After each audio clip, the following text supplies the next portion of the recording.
to our first conversation for this morning as we try to understand what is happening in our rivers. We have with us environmental consultant as well as lecturer at Galen University, Dr. Ed Boles.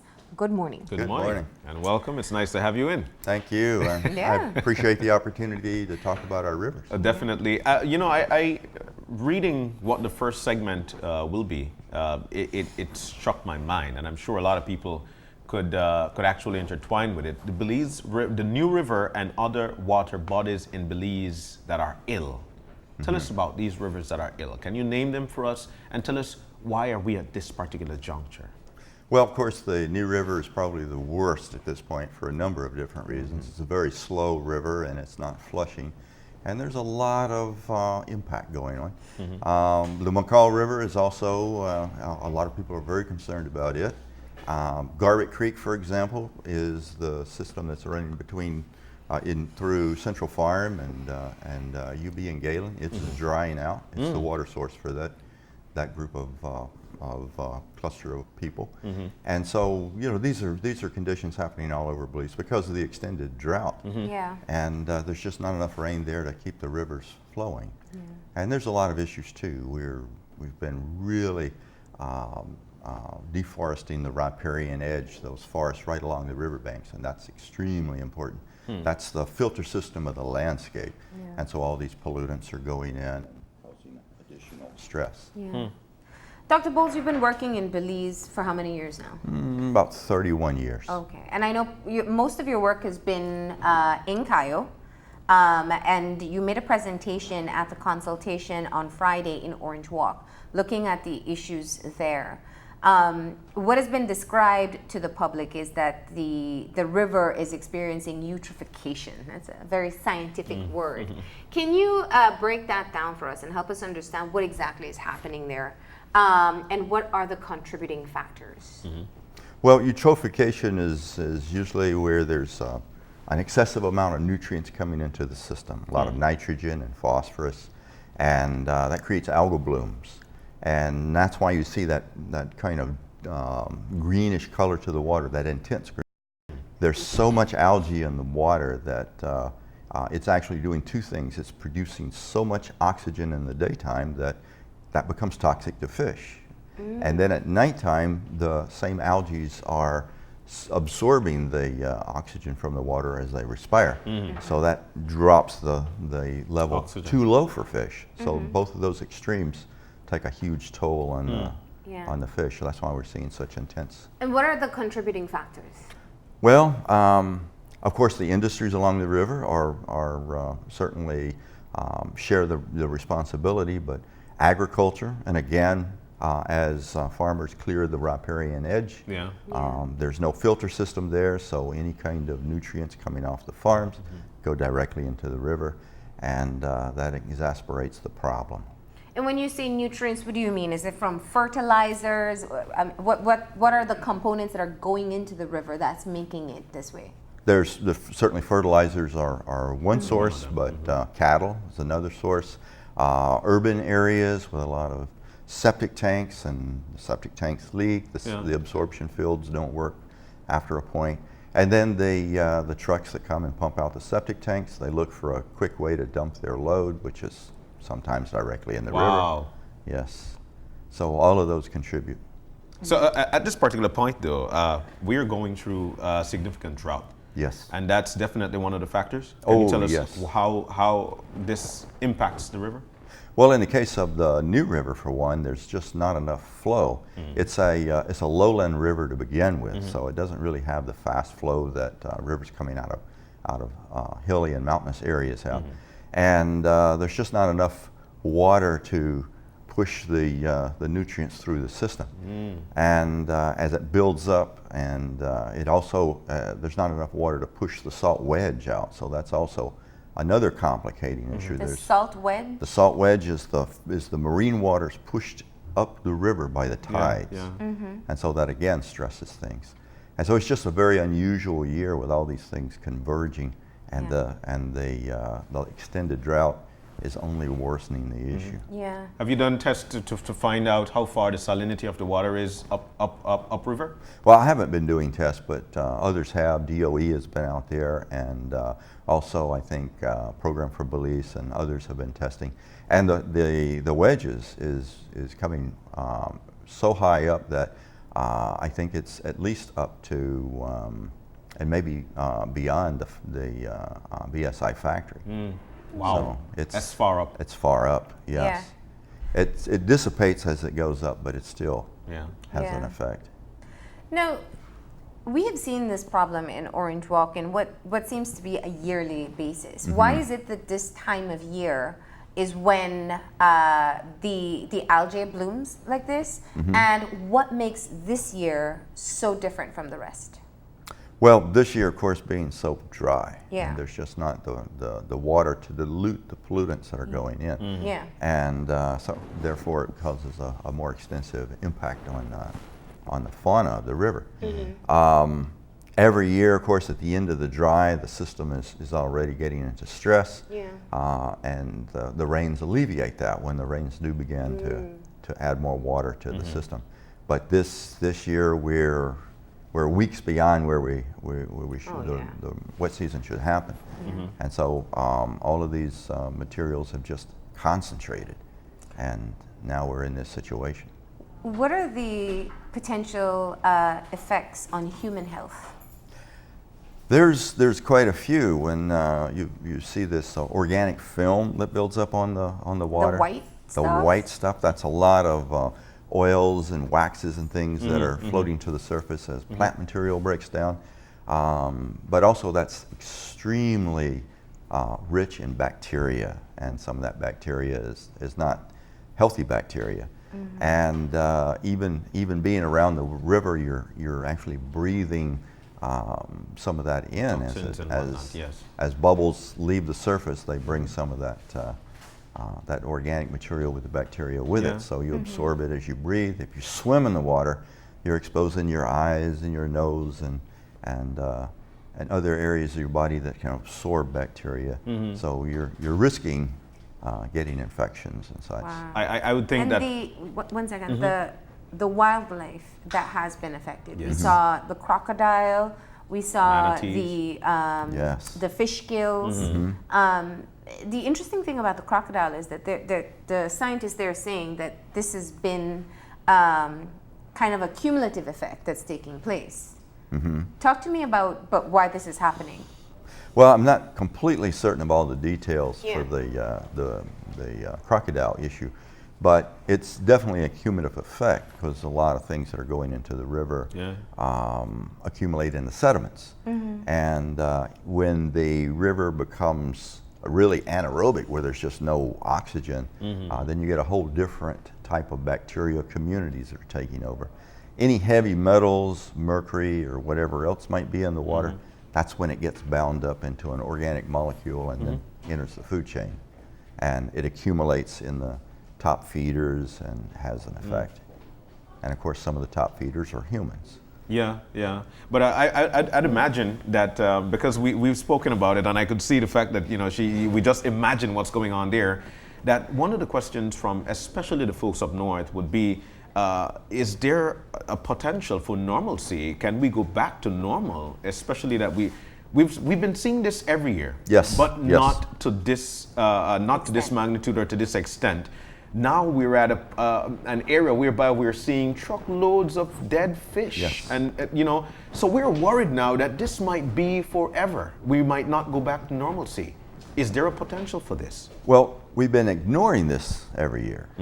And I hope that this year, if anything, it's going to be a wake-up call to us, because we really have to turn our attention to what's going on in the rivers. It's only going to get worse. We're getting into a climate change era. And so we're going to see more frequent events like this. And we have to be ready. If the river is healthy, it has a lot more stamina. It can endure these kinds of challenges. But when the river is essentially sick, it's just like you and I. Then our immune system drops, and we're open to all these other issues. But the river will flush itself out in the wet season. In the wet season, yes. wishing we were in an extended dry season. But as an environmental consultant, what would be your advice for us to get back to get things under control in that particular area?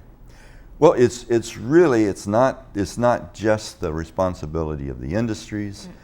It's shared by every river user there, every stakeholder. The urban areas are a source for all kinds of pollutants. Of course. And those drainage ditches coming into the stream need to be somehow treated. Also, the agricultural growth. If you look at Google Earth, you'll see that agriculture completely covers most of of the river banks, except for where the cricket tree protected areas are. And there's hardly any riparian forest left. We need to start replanting riparian forests. We need to at least move agriculture away from the river and allow natural succession to happen. In some places, we're going to have to supplement that natural succession to really help move it forward quickly. So all over Belize, really, we're having this issue. So restoration of riparian issues and wetlands are some of the main areas we need to focus. You know, it's interesting, and I told you when you came in today that it feels like such a long time ago that we had a conversation about the critical state of the riparian forest. Yes. And this is, of course, the trees or the plants that grow along the banks of the river. Right. And I remember you were doing studies to see just how much has been cleared. And it feels a bit like we are experiencing the effects of something that, while there was a sounding of the alarm from your environmental students, that we still took for granted. Yes, and every year it gets worse. Every time I float a new river, or every time I float a river, another time I see more damage. And now we're getting these large corporations coming in, and they're doing damage that, within a few weeks they do 100 years worth of damage if they don't respect the riparian areas and the wetlands. Putting those back are expensive, time-consuming, and it's long-term, because the plant doesn't grow overnight. Right. Yeah. So we have to start now. Dr. Boles, I could draw, there's a clear parallel between what you say about the riparian forest and the mangroves along the beach. Yes. I think we didn't really start to respect the role that mangroves play until we started to see the level of erosion that we didn't want. Right. But the conundrum there is that, especially beach areas, that's what tourists come for. They want a beach, not a mangrove. And what we are seeing along the riverbanks is that people want easy access to the river, especially if it's agriculture or even if it's a tourism area. And having plants there disrupts that. So what do you see moving forward? Since we've been able to finally start to take mangroves preservation seriously, do you think that this event will now lead us to taking the riparian forest more seriously? Hopefully so, and maybe it's time we kind of reevaluate what we think is beautiful. Yeah. When you really experience a mature riparian forest, that's where the wildlife is richest. That's the richest part of the landscape. That's where the trees are in fruit year-round. There's corridor system for wildlife movement. It's a very rich system. And I know of tourist facilities that have actually cleared the river so the tourists can see the river. But then they wound up spending $500,000 to refortify the riverbanks before it undermined their facilities. And that's when you do that, especially in a cut bank where the force of the water is coming around the bend, if you clear that area, you've got a lifetime of work ahead of you to try to arrest land loss. Because the erosion would take place along a riverbank as well. Right. Yeah. And that's quicker than even having to trying to get forest to grow in that particular area once again. Right. It's very difficult. You've got to come in with some soft engineering tactics to stabilize that. Bank failure is actually what you're looking at, to allow the plants to begin to grow back. And what does the riparian forest do? Yeah. In maintaining the health of the rivers? So many services. It's for one, it is that filter system. The roots and the microbes associated with the roots are absorbing nutrients. They're breaking down pesticides before those materials reach the river. But they're also feeding the river. The rivers basically eat leaves and limbs and fruits and flowers from the trees. That's the base of the river. And when that's stripped away, you lose that input.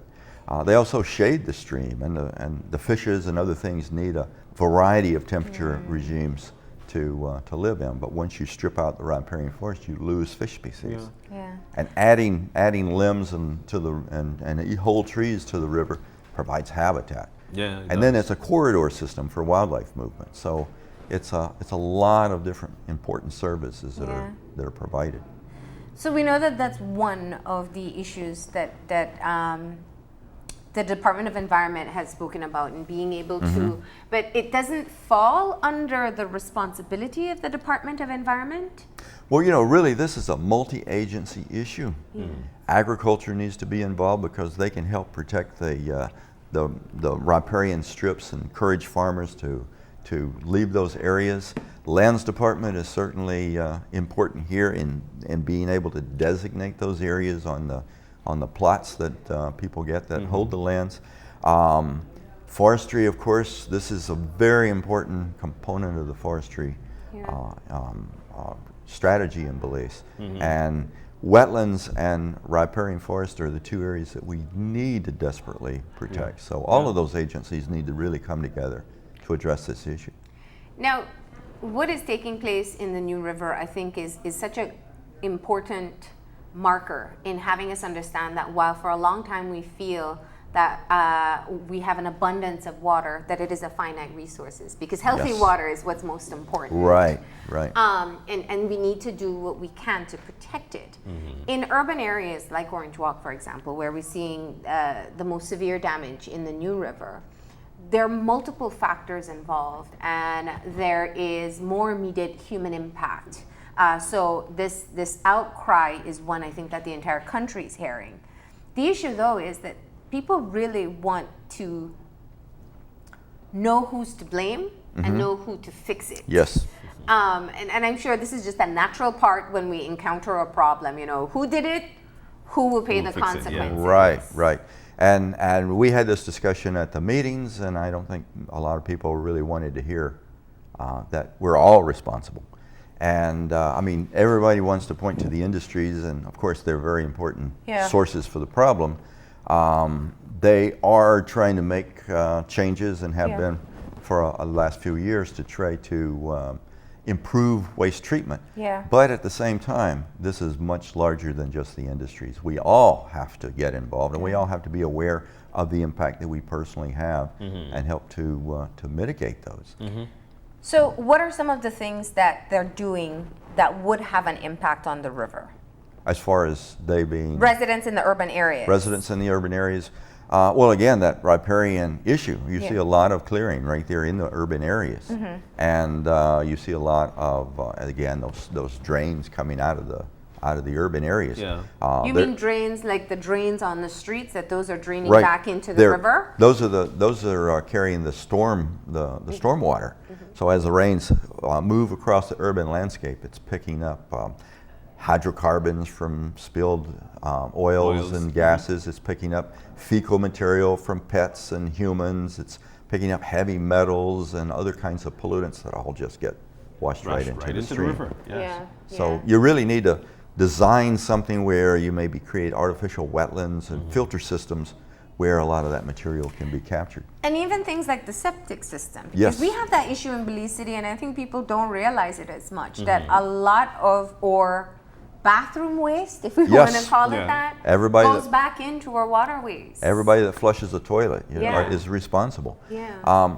Sure, we do have septic tanks, but septic tanks, they work okay for the first few years, but the absorption field for a septic tank begins to clog up with the bacteria, and the water has nowhere to go anymore but up, and that gets washed away. So the solution, a lot of people have their septic tanks pumped out pretty frequently, but then the truck that pumps those out dumps that waste somewhere. And if there's no sewage treatment facility, they look for the most convenient place to dump. And most people think of rivers as waste disposal systems. Just put it in there. Yes. Wait, so there's no designated area that a septic truck should dump the waste? Well, I'm not sure about Orange Walk. Okay. But if you're doing that in, say, Belmont, we have a treatment system. Okay. And so you have to get a letter from the city council, and then that letter gives you the approval to have your system pumped out, and the letter goes to the operator, so they also know, and they're expecting that truck to arrive and dump its load into the treatment system, and so it goes through that system rather than into the river. But not there's very few treatment systems in the country. Yeah. So this is also a factor of urban development. Yes. You know, Yes. we're talking about growing populations, spreading out where we live, going closer and closer into areas perhaps that wildlife lives or closer to the rivers. And perhaps we're not putting enough consideration into things like this, Exactly. whether it's a sewer system or enacting the proper legislations or regulations on what we do along the waterways. Right, right. Well, the whole issue with the riparian forest, it was initially set aside in like 1935, I think, somewhere around in there. There was a piece of legislation that created that buffer, but that was for river travelers who were camping and needing firewood and such. It provided a pretty good, at least a legal beginning for protecting the river, but we really haven't. It's been captured in the National Lands Act. But it really needs to be beefed up, and it really needs to be enforced, because it's to our own demise if we don't. Yeah. And then we've seen the issue of farmers in the north, then again, dealing with the drought, and then their irrigation system, putting in irrigation systems and trying to get that worked up for them. Right. Then again, the New River is ill. I guess it's critical at this particular point. Yes. What does that do to plants? Well, also you're pumping a variety of different pollutants into the field if you're doing that way. And also irrigation is oftentimes water that has a lot of salts in it too. And so when you're putting irrigation year after year on the soil, eventually you can reach a point, if the rains don't flush it out, where the fields become too salty. But farmers farmers are in a hard position right now. I mean, the drought is severely threatening our farming community, and we've got to figure out a way to step up and help the farmers. They need water, but if they draw water from the river, they're affecting the flow of the river and downstream users. But they have a variety of different issues that we have to help them resolve. They can't solve all these issues on their own. So we have to have a better dialogue with farmers to understand the challenges they face, and the environmental community and others have to team up to figure out ways that we can help farmers, because farmers need assistance now. They're going to the bank already with debts over their head next year from what's going on now. And farmers feed us. Without their continued input, we can't make it. So we have to solve this issue holistically. Absolutely. And I really wanted to touch on the issue of the industries that are in the area. Because I think there's just a natural inclination that we have to look at those who are putting water into the river, and whether or not it is being done in a safe way. What type of industries are in that area that would contribute to whether it is the excess oxygen or excess chemicals? What are they putting into the river? Well, it's from large to small, from the sugar factory to the mechanic shop. And so all of those different components need to be addressed, which is what the DOE is hoping to do. They've already got a list of those industries they need to target. Not to enforce, but to assist in solving this issue. The new owners of the sugar plant have, they have to revive the treatment systems that are there now, and that's pretty expensive process. They're in the process of trying to get loans to upgrade the water treatment system. But there's a lot of work. Some of the ponds may be needing to be modified. Some of the ponds may be leaking. So that's something that has to be fixed. There's thermal waters going in, and that's those have to be what I was going to ask, because in their explanation, they're saying that one of their weakness identified is being able to adequately cool the water before it goes into the river. What type of impact would that have? Well, it's anytime you increase the heat, which of course we're in the dry season and the heat is going up, We're increasing the activity of the bacteria and algae, and so we're compounding the problem. As heat goes up, metabolism goes up, so that compounds the situation. The heat going in, one of the challenges they have is they're pulling hot water out, and so it's as a lot of these are the boiler waters that we have to concern ourselves with. We've been talking with them about a variety of different strategies for cooling the water, and as I say, right now they're negotiating a pretty big loan to put in another strategy. They've been talking about cooling towers, but there are other strategies that can be brought into place as well. And they had cooling ponds. Those aren't sufficient? Well, they're apparently not. Yeah. And probably if, one of the strategies would be to shoot the hot water into the air and let it fall into the pond. Yeah. Okay. And then that does two things. That helps to dissipate the heat, but it also helps to aerate the pond a little bit. But apparently there's like 4 sets of ponds, but moving the water through those ponds is not adequately cooling it down because the water in the ponds is pretty hot. Yeah, and the temperature is Yes. hot. It's hot. They're going to have 98 degrees Exactly. just on In the next Friday. coming days, yes. Right. So, from an ecological standpoint, what type of short-term, immediate actions can be taken to rectify what is happening there? I mean, do you dredge out the algae? Do you do something to stimulate movement in the river? Is there anything realistically that can be done? Well, I think those are probably off the table because number one, they're pretty big and expensive to do, and when you start tampering with nature, you don't know what the return is going to be. Yes, exactly. So probably at this point, our best strategy is to pray for rain. Do rain dances. And do rain dances, and hopefully, if we can get beyond this drought, I mean, this material is going to be flushed out into the coastal zone too. That's the next issue. Everything goes to the sea. Exactly, and I understand that Mexico is even beginning to see some of the impact. So it's a larger issue than just Belize, and we probably can't really get in front of this now, but we can prepare for next year. Next year. And there's a number of things that we need to do. For one, we need to do a rapid assessment of the system and identify the real issues, and also the people that can make a difference. And a lot of those are leaders in the farming community, the urban city councils, and the concerned citizens. All of these folks are very important in the solution process. Dr. Boles, you just added a whole other dimension to this because now I'm thinking, what plans are we making to perhaps minimize the effect of this water going into the sea and somehow impacting the reef? Is there anything that can be done as it moves along? Not really. Yep. There's no way to neutralize the effect at this point. We're just hoping that the ecosystem can absorb the impact. Mother Nature knows how to hold a grudge, huh? Yes, yes.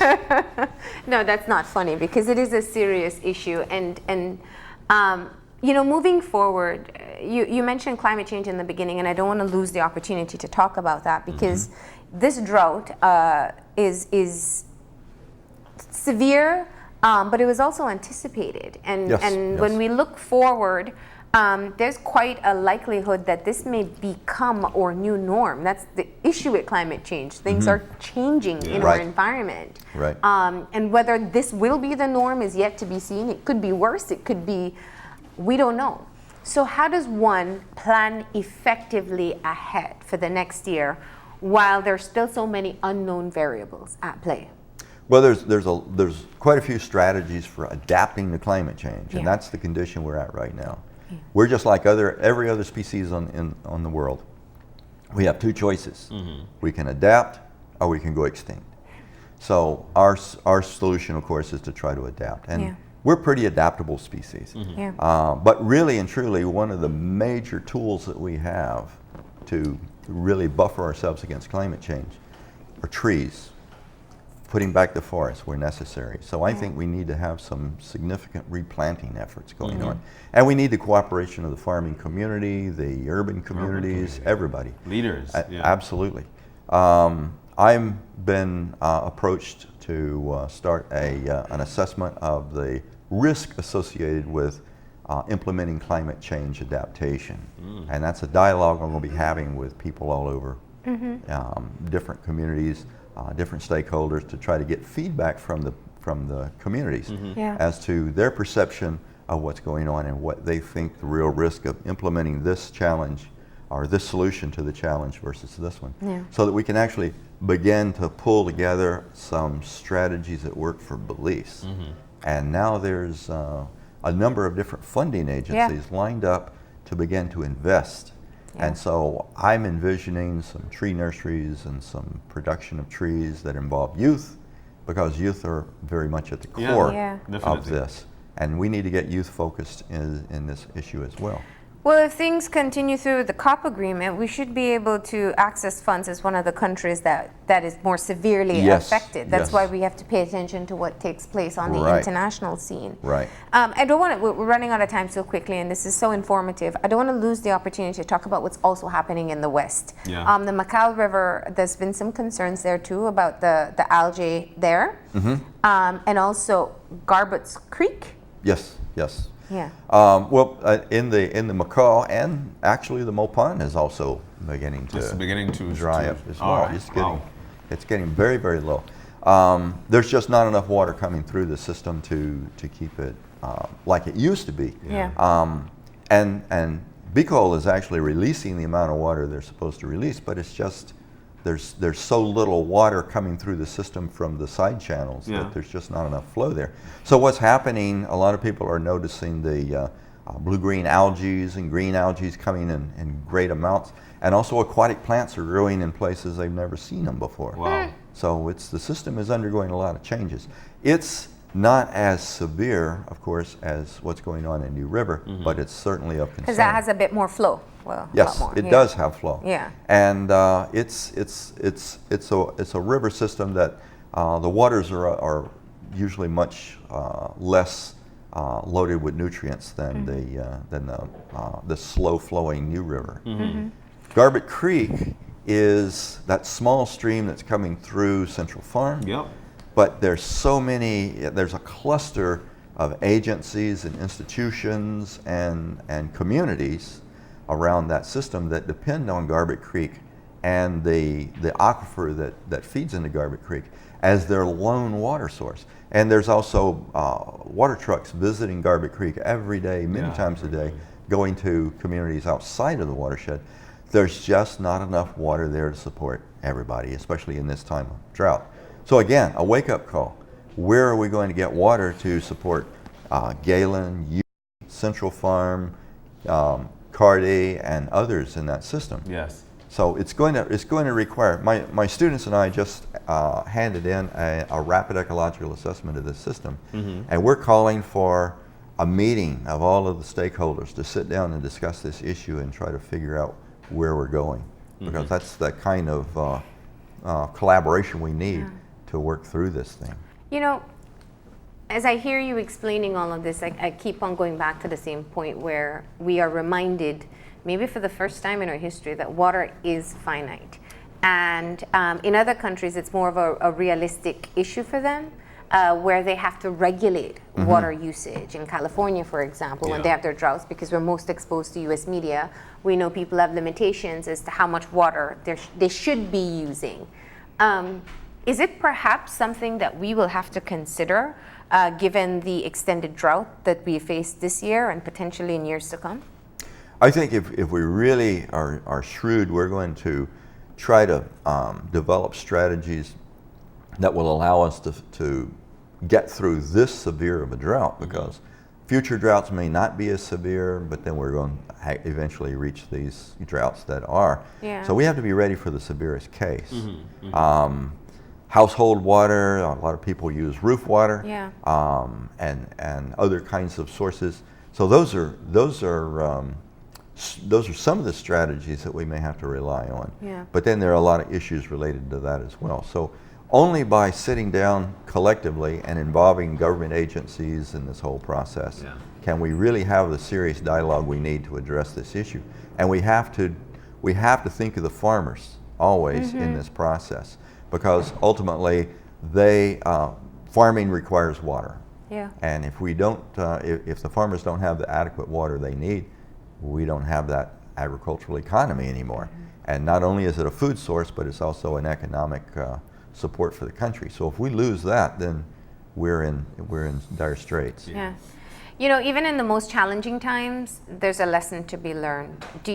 Are you optimistic that perhaps because things have gotten this bad, that people will start paying attention more to the environmental impact we're having? I've spent decades trying to get people's attention, but I've never been able to really do that the way this drought has done. And I'm seeing people standing up and taking notice like I've never seen before. Yeah. A lot of people are confused and angry, and they're pointing fingers. And I mean, that's good in that people are looking for care. answers and they care.